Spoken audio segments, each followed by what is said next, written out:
Hi and welcome to episode 16 of Kingdom Business TV. On this episode, I have our special guest, Mark Bilton. So I'll introduce him in a second. But just appreciate you guys dialing in time and time again, whether you watch the live show or whether you watch afterwards. I just certainly appreciate you giving up your time to, support the movement, get involved, and it's the oxygen that keeps it going for me. So whilst you first jump on, why don't you do me a favor, hit the share button straight out, because what Mark is going to share with you on this episode is going to be super valuable. So hit share for me. All that means is that more people get to see what he has to say, and that can only ever be a good thing. You know, 10, 15 years ago, if you wanted to broadcast a message like this, you spent millions of dollars on infrastructure. 2019 is here. We should be using the technology as best we can. So we need profitable businesses, and Mark is going to speak into a pretty cool area about that on this episode. Rachel, thanks for joining. Stephen, again, all the way from Perth. Jane from Sunny Coast, thank you. Michael Chikos, all the way from Tweed, probably. Tazina, you guys are great. Really appreciate you guys dialing in and so forth. All right, so Mark Bilton, our guest on this episode, is going to be a speaker at the upcoming Kingdom Business Summits that we're having in March around the country. And so one of the things I wanted to do was get him on here, tease you guys, and so forth. And so, you know, it's funny, when it comes to me picking speakers, it's funny, people come and solicit to me. They're like, oh, I see you don't have all your speakers on your website. I want to throw my hat in the ring and talk about something, you know. Like, but I never do that. And in fact, I never find the speakers that are on the speakers circuit, right? I want the people that are out there doing what they're talking about, not just looking for stage time. And Mark is one of those. Mark's got a very long history in business, and he's great to have around. I was just thinking before, Mark, in a second you can introduce yourself, but I was thinking before, 2013 was the first Kingdom Business Summit. You came and helped me out in that tiny little tin box room on the Gold Coast. And I remember I didn't have the budget to put you in a hotel, so we flew you up in the morning and back at night, and literally, you know, as soon as you finish your talk, back in the car, straight to the airport, straight home. Man, they were good years. I remember those early years. So Mark has been a friend for a long time. I've got to see him, you know, recently over those years in business, got to see the kind of influence he has. And he really sits in that wonderful niche of leadership, team culture, change management, that sort of space. And so he's a great guy to have around, solid Bible-believing, hardcore Christian, which is what we need more of. And he's played with big business. And I'm going to get him to come and talk about what are some of the stuff big business do that small business and medium business can learn from. So you guys watching online, give us a thumbs up or a heart to appreciate Mark giving up his time to jump on here. And Mark, I want to hand over to you. Why don't you give us the skinny, a little bit of a brief on who you are and what you fill up your days with.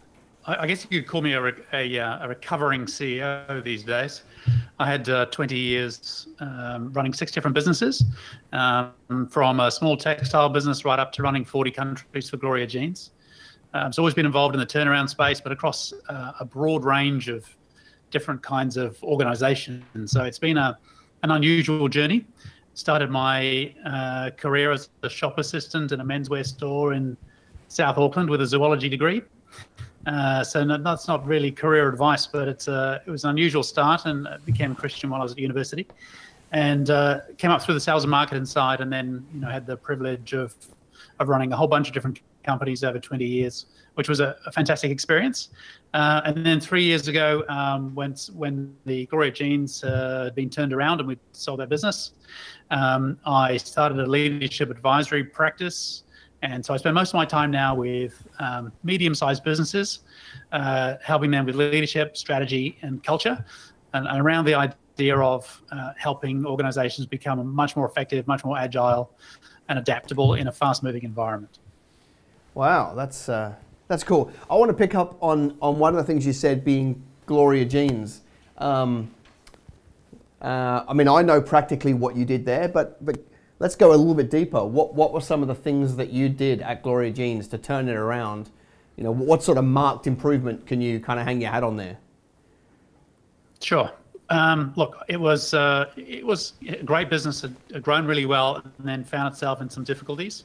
And I came in almost in the last chapter under private ownership, when the organisation was really, really struggling. So we had high number of the local franchise partners going broke, the international business not doing well, and really systemic issues right across the platform. Sales were going back at 5%.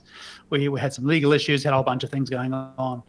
But within 18 months, we got the average franchise partner 25% better off. We got the sales moving ahead at 5%, so we shifted the sales window by 10%. A lot of the legal issues that we had were dealt with. The banks were under control, and the organisation was starting to grow in a much better space. And then we started having a few people wanting to buy us, and we kind of went down that track over the next 6 months. Yeah, that's cool. That's cool. So you had a swing of 10% in sales if you were 5 behind to 5 in front. Now a 10% swing in sales across a global company, that's a very solid effort. Yeah, it was. We had some great people on board. We had a pretty urgent, burning platform. We had to move the things pretty quickly, which kept everybody focused. And I'm a big believer in the grace of God, and there was plenty of that floating around Gloria Jeans for those couple of years. Yeah, that's so cool, man. That's so cool.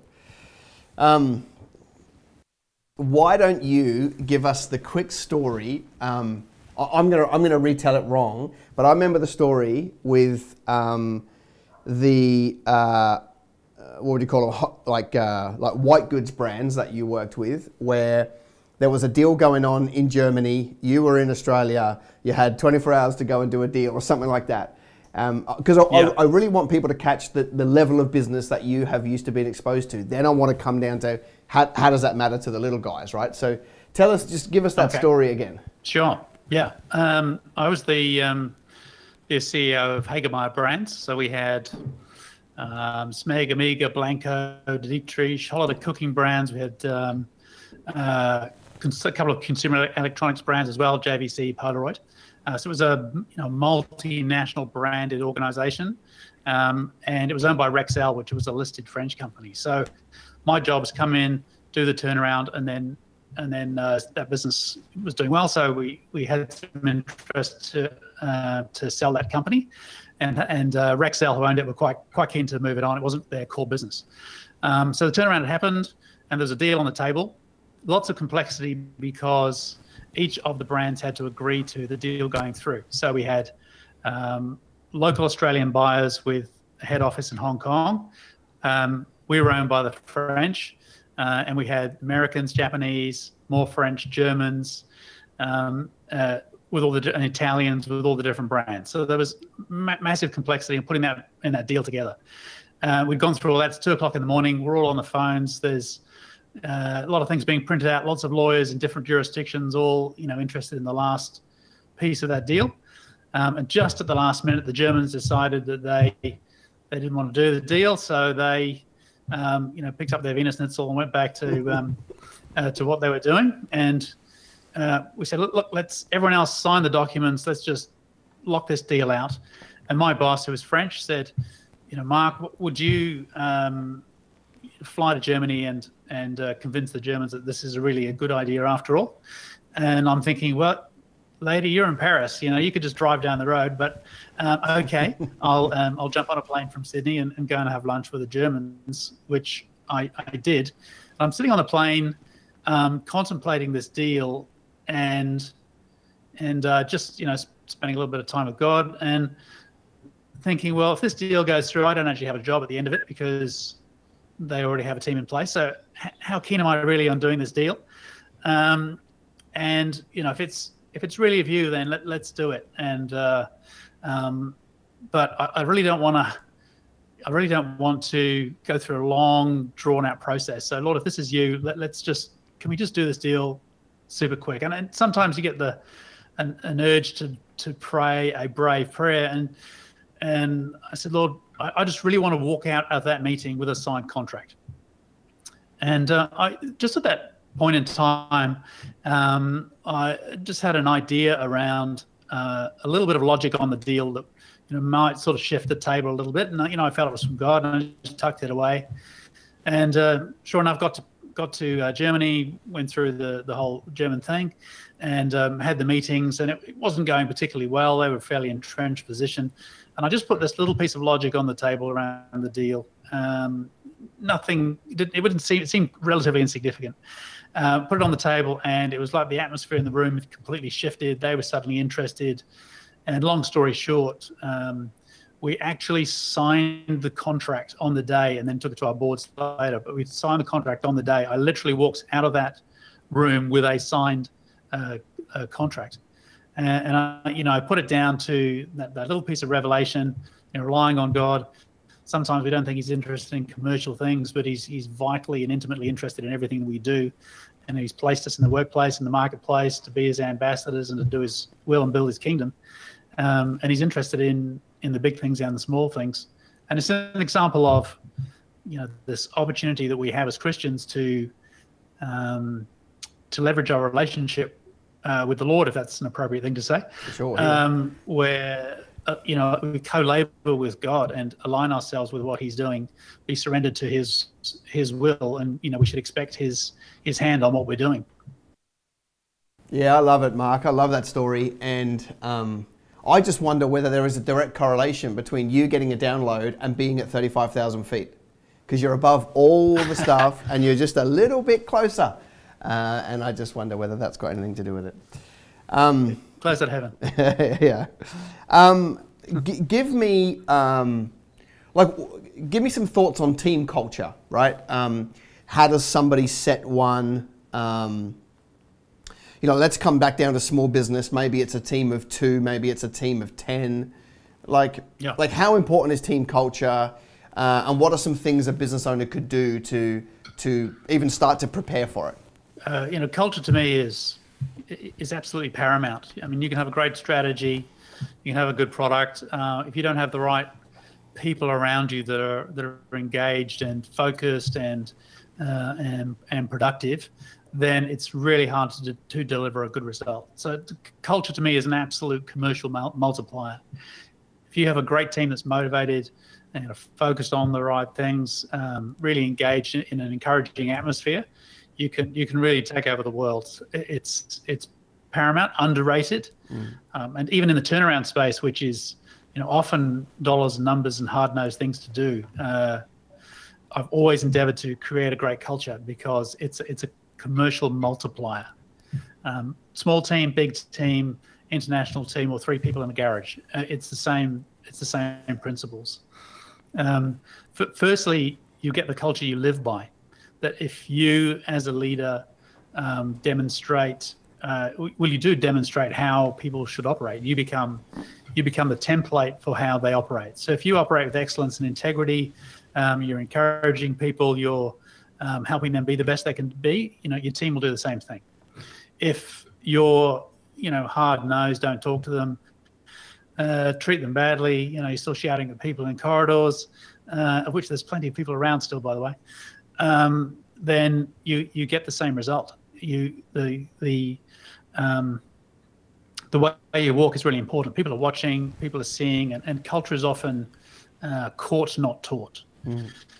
Having said that, there's things that you can do to really bring the culture, a good culture to bear. There's a real link, I think, between trust in leadership, engagement rates, and productivity.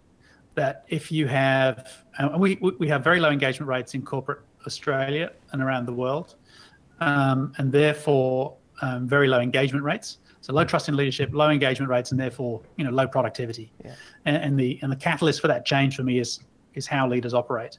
And part of that is transparency. If you want your team to trust you, you need to be transparent with them. Mm-hmm. And leaders, if they want an engaged environment, need to be authentic as well. Yeah. They don't have to have all the answers. And if you're willing to be vulnerable and authentic and transparent, people will engage in that. They'll trust you more. If they have an idea, they're much more likely to share it. Yeah. And you might be the smartest person in the room, which probably puts you in the wrong room. But surrounding yourself with really smart people is a complete waste of time unless they're engaged and allowed to make decisions and allowed to input. And then you can leverage that collective intelligence and that cognitive diversity to bring to bear on your organization. Love it. I mean, yeah, one of the ways that I language it is discretionary effort. You know, like Australia generally doesn't put in too much discretionary effort at work, but that's what team culture, that's one of the things team culture will give you, is that that person can do 8.5 hours in an 8-hour day or 9 hours in an 8-hour day because they're bought into the big vision, and they, you know, whereas they might just go, I'll get to that tomorrow, they get to it today. Multiply that by all your staff over a year and you've achieved 10% more, 20% more, 30% more, 100% more, whatever, you know, whatever it is. Definitely. So very true. Let's role play this, right? I want to give you a scenario, like give us some pointers. Somebody's sitting there, let's say they've got an electrical contracting business with, let's be completely gender stereotypical. They've got 2 females in the office. They've got 10 male sparkies in the field.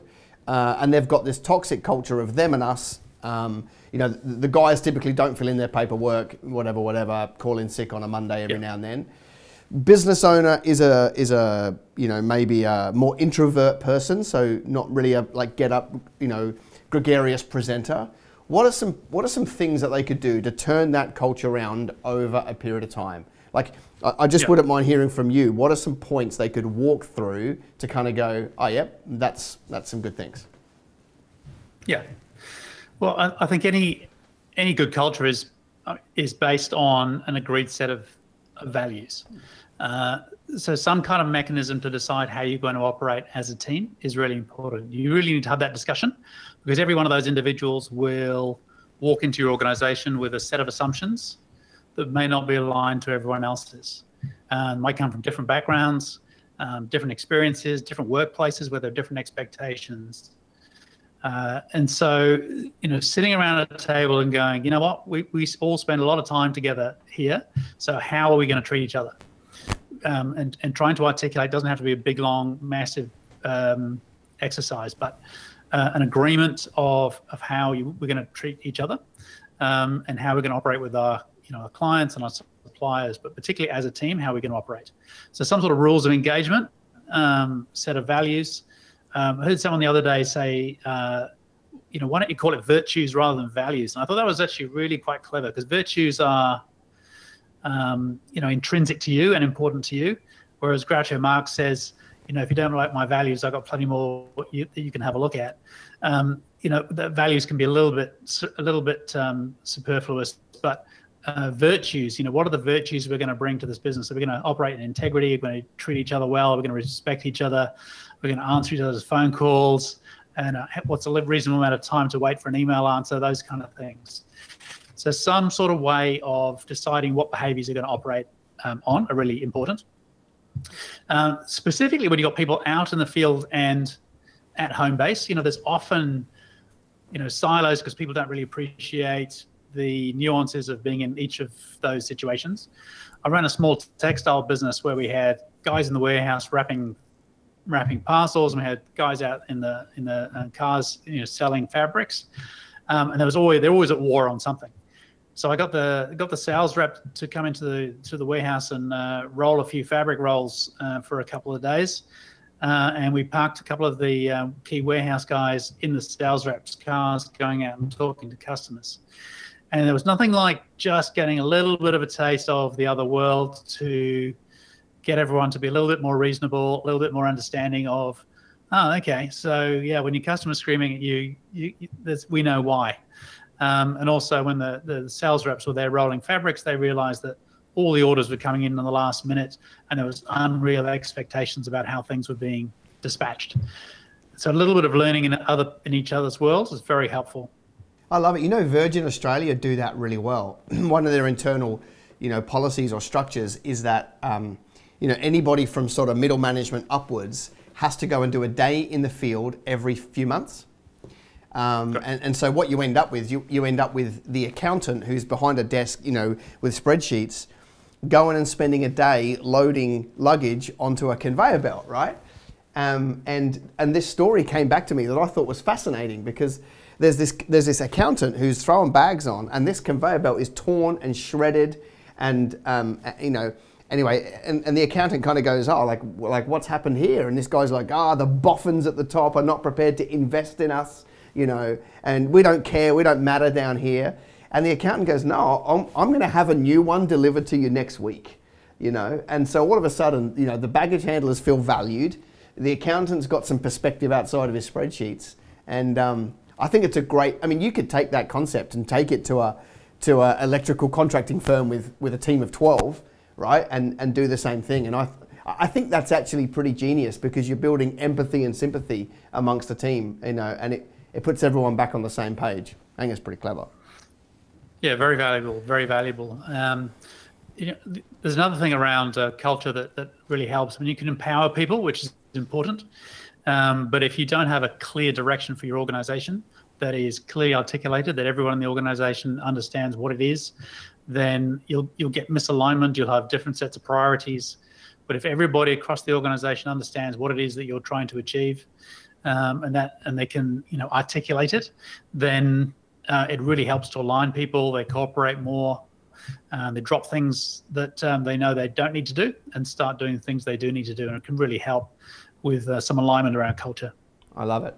All right, guys that are watching, there's a bunch of you on there. Listen, if you've got a question for Mark around the team, your business, team culture, whatever, do me a favor, send us a message to Business Greenhouse. So just minimize the screen you're on, hit message, send a message saying I've got a question, put your phone number in there. One of my team will reach out to you and dial you in, and Mark and I will be able to hear you. So if you've got a question, let us know and we will reach out to you, get you on here, and we can get Mark's 2 cents on what's going on in your business. That would be super cool and a great use of this cool technology. So all you literally do if you're watching on a phone is hit the little top left-hand button, minimize, you'll see message, send a message, put your phone number in there, and one of my team will reach out to you straight away. So while you guys are doing that, think of a question that you want and we will go and answer that for you. Mark, tell me a little bit about Call to Business and Thought Patrol. What are you hoping to achieve there? Okay, so I operate in two realms, if you like. Thought Patrol is my leadership practice.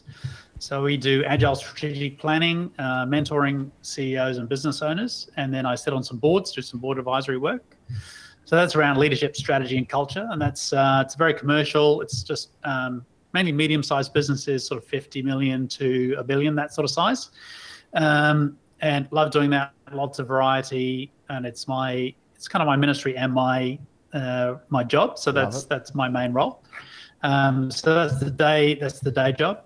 I've also, for a number of years, actually 10 years now, actually since 2009, had Called to Business, and the idea behind that is to encourage and equip Christians to be effective at work, and it's really helping people think about faith at work. So is God interested in my work? And if he is, then what does that mean for me every day? How do I really make that work in a brutal commercial environment?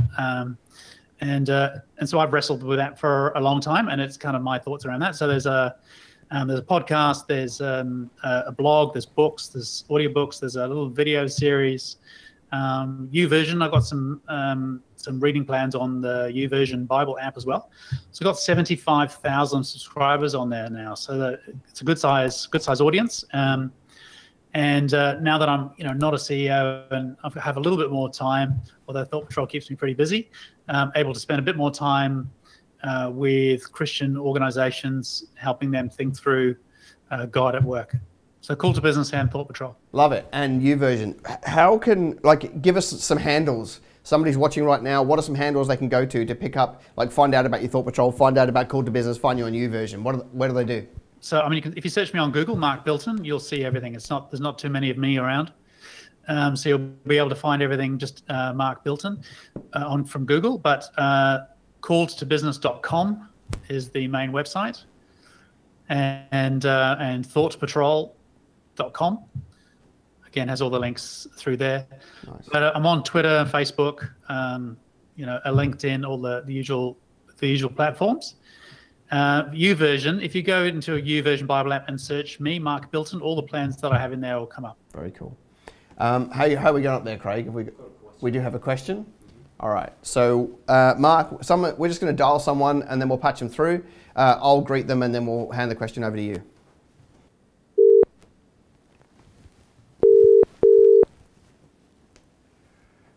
Hey, Wez.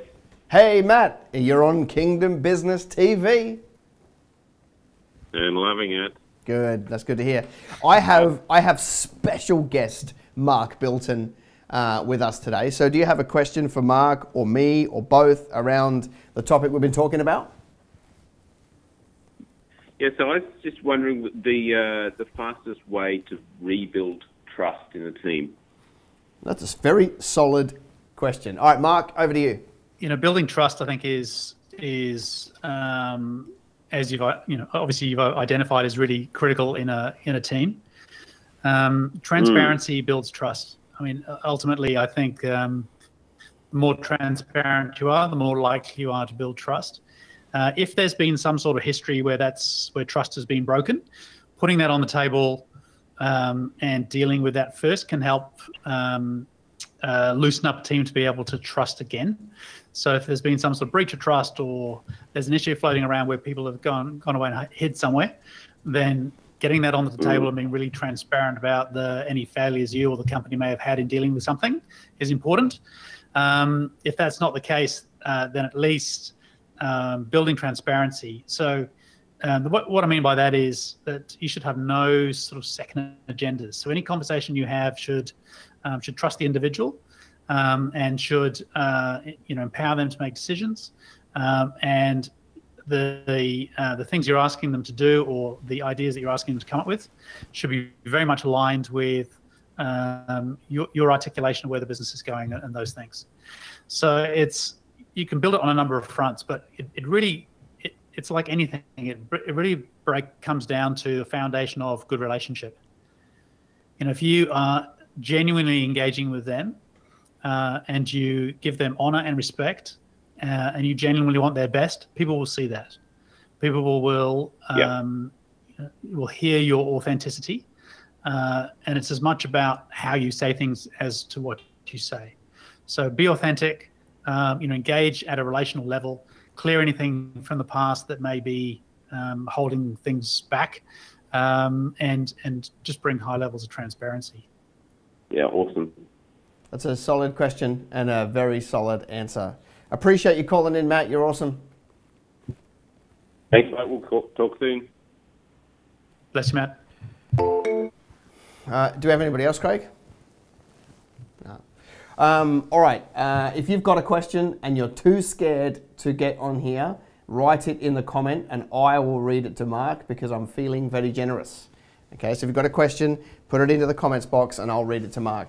All right, Mark. Well, give me your 2 cents on Kingdom Business Summit. Obviously, it's the worst paid speaking gig in Australia. All right, so you guys do it. You guys do it because you love it. Give me your 2 cents on KBS. I want your feedback. Like, what do you think about it, and why should someone join me? Well, Wes, look, I'm a busy guy. I have a lot of things going on, and but any time there's an opportunity to speak on your stage, I will do it if I can possibly do it. And I do that because, one, you're a good guy. I like you, so that there's that. But I really believe in what you're doing. I think you give real value, rubber hits the road material that people can take away and use in their businesses. And there are a few people doing that, but you do that, just purely that. Very solid, very real, actionable takeaways, right? And you do that. I know that you do that. You do that to bless the people that come to you. But also you have such a solid foundation around understanding that God is wanting people to activate it in the marketplace. And that's a passion of mine. And you're the only one I know who's actually getting people together en masse, entrepreneurs, and helping them not only practically, but also spiritually. And often we separate those two things out, but I like the way that you bring those two things together in a cohesive whole. There's no separation between the secular and the sacred. You recognize that if you're an entrepreneur, you're built by Jesus, anointed by him to go and operate in the marketplace, then you've got to put your hand to the plow. There's practical things you've got to do, but also you've got to lean on God, and we co-labor with him.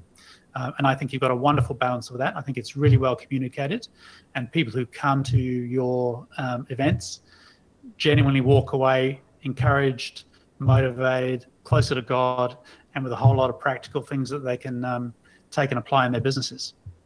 Awesome, I appreciate that. What's your favourite scripture? What's your personal favourite scripture?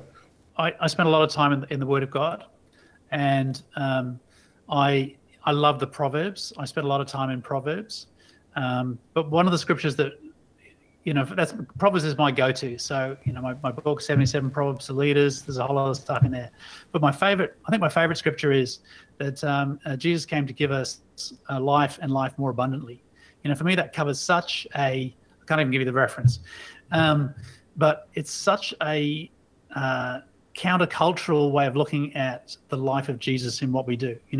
He came to give us life and life more abundantly. And for me, that should be in every area of our life. And with our relationships, with our children, in our businesses, how we do church, all those things are all part of life. And we should see an abundance, grace and mercy and fruit of God in all those different areas of our life.